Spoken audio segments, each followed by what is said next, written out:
this is lesson 1.1. So book 2, chapter 1, we are doing functions and exponents, section 1.1.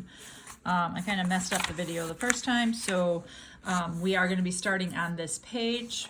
But prior to taking those notes, we're going to take some notes. So over to the left, we're going to practice what the distance formula is.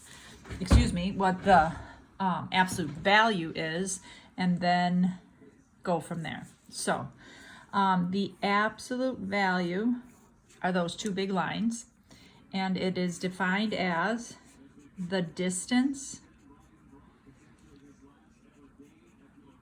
a number is from 0.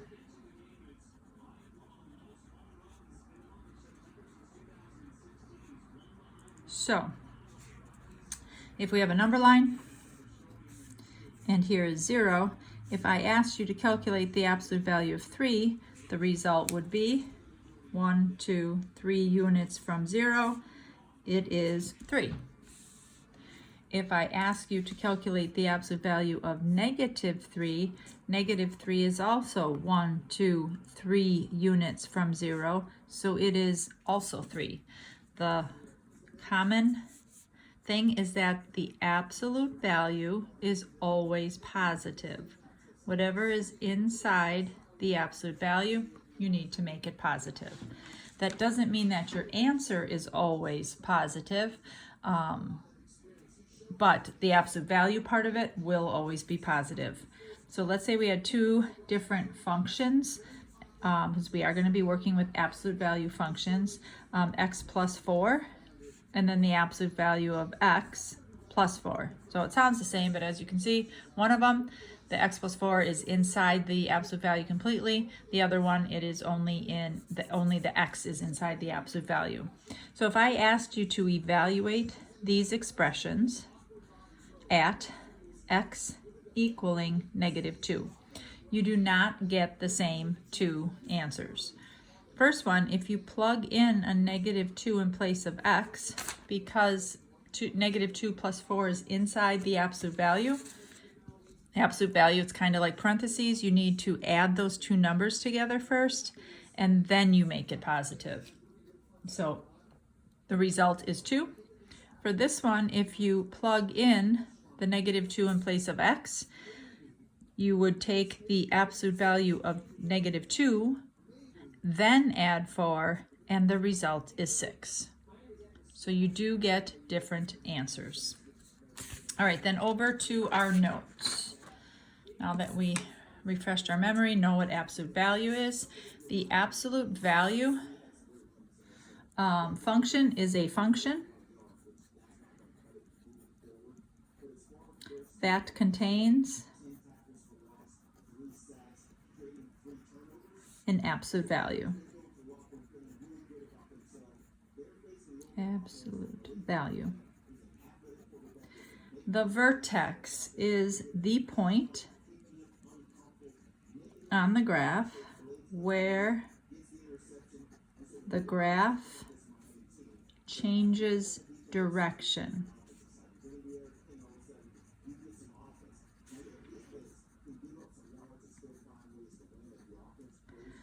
So when we are graphing these, I am going to graph the parent function. So try to make a graph over here to the right. But when we graph these absolute value functions, they will always look like V's. So the graph will be negative for a point, and then it changes direction and becomes positive. So this tip is the vertex. And then sometimes the graph could be upside down, and so our vertex could possibly be at the top, but it's the tip of the V. Okay. Our parent function is f of x equals, which means the exact same thing as y equals, but it's the absolute value of x. So as we get further into this chapter, sometimes there will be a number in front, sometimes there could be a number inside the absolute value with x, or sometimes after, and they all do different things to the graph. But when we are trying to graph these, step number 1 is always going to be to find the vertex. You need to know where the vertex is. And then you will plot other points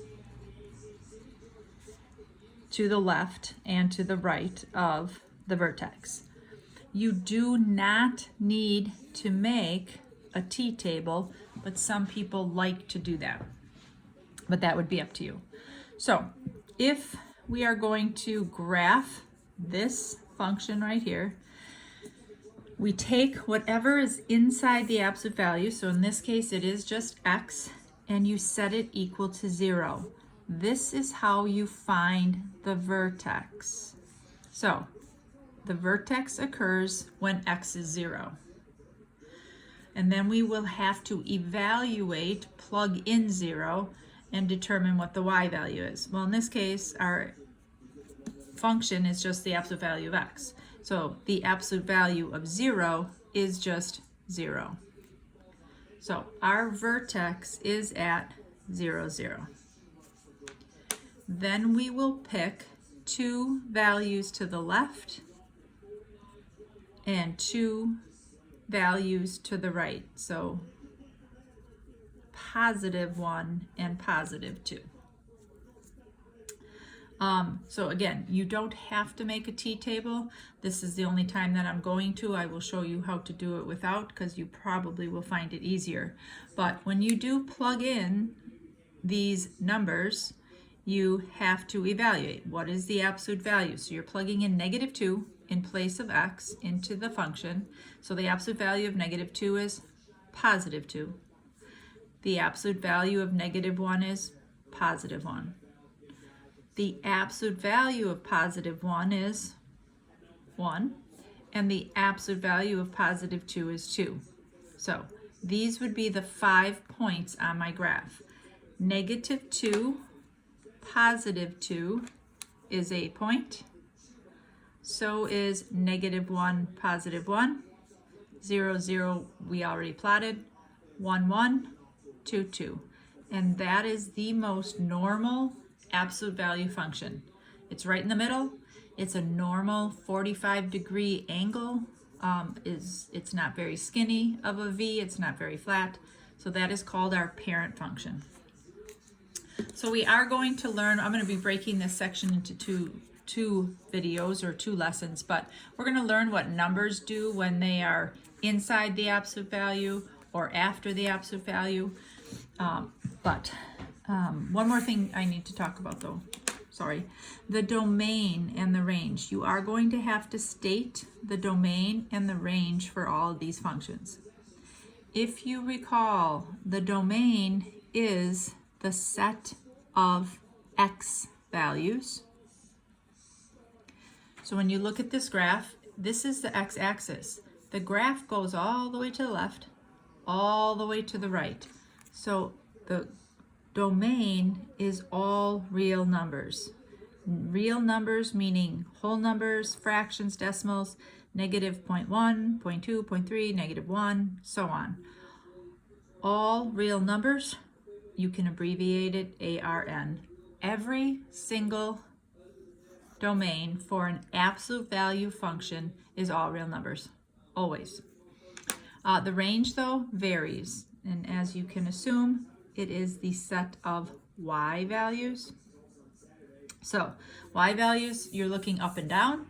So the blue graph is from here above. So where is here?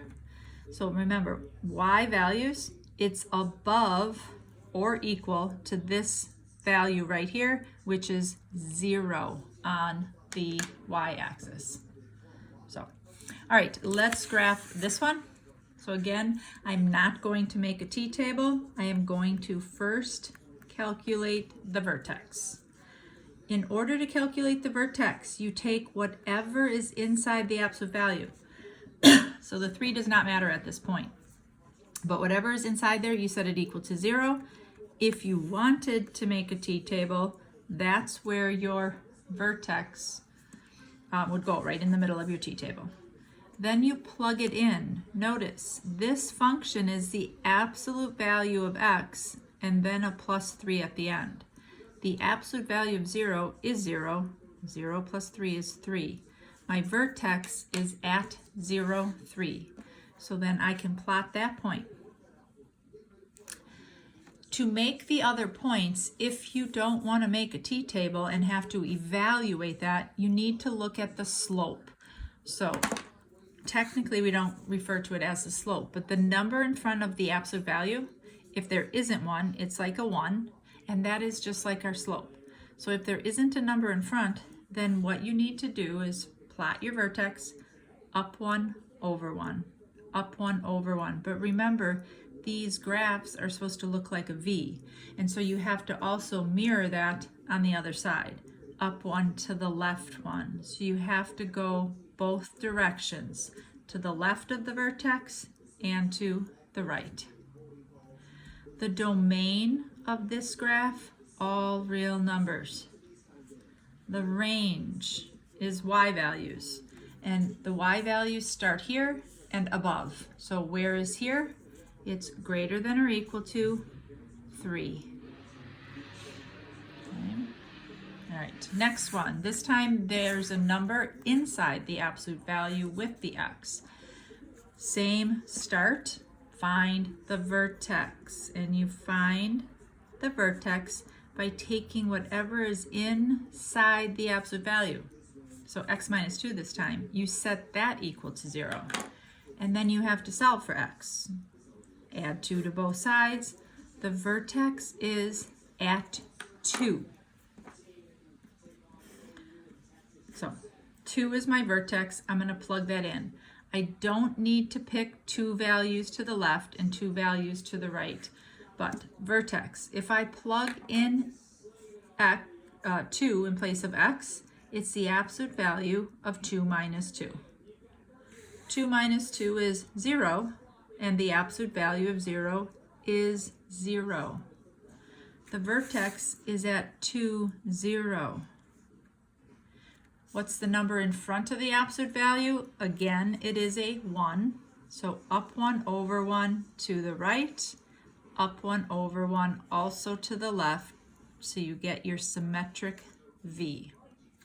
So notice, this graph had a 2 inside there. It's shifted 2 units to the right. This one had a 3 at the end. It's shifted 3 units up. So we're going to talk more about that next lesson as well. All right, 2 more graphs. I'm going to do these pretty quickly. They're similar, but not exactly the same, obviously, because this has a 2 in front. This one has a 1/2. So that will determine how narrow or wide the V is, but you're going to do the same process. We're going to calculate the vertex. So we take whatever is inside the absolute value, just the x, set it equal to 0, x is 0. If x is 0, we have to calculate the y part. So we plug 0 into the function. The absolute value of 0 is 0. 0 times 2 is 0. So it is at 0, 0, the vertex. Then this one has a slope or a number in front that is 2. 2 is the same as 2 over 1. So therefore we should go up 2 over 1. It's a more narrow V, and therefore they do call that a stretch. Up 2 and to the left 1. You have to mirror it on the other side. Technically it's a reflection over the x-axis. That's our graph. Again, if we have to find the vertex, we do that by setting whatever's inside the absolute value equal to 0. So then there's nothing to solve because x equals 0, it's done. But then you have to plug that in to calculate. This is going to be my vertex. Calculate the y value. So we have to calculate 1/2 times the absolute value of 0. I plug 0 in. So it's 1/2 times 0, which is still 0. So 0, 0, but the number in front is 1/2. If your slope is 1/2, you should go up 1 over 2. So up 1 over 2, up 1 over 2. do it to the right, up one to the left 2, up one to the left 2, do it to the left. This graph is flatter. They call it a shrink sometimes. It's shrunken down, and this one's more steep or stretched from the original. So we're going to practice graphing those and then move on to something else next lesson.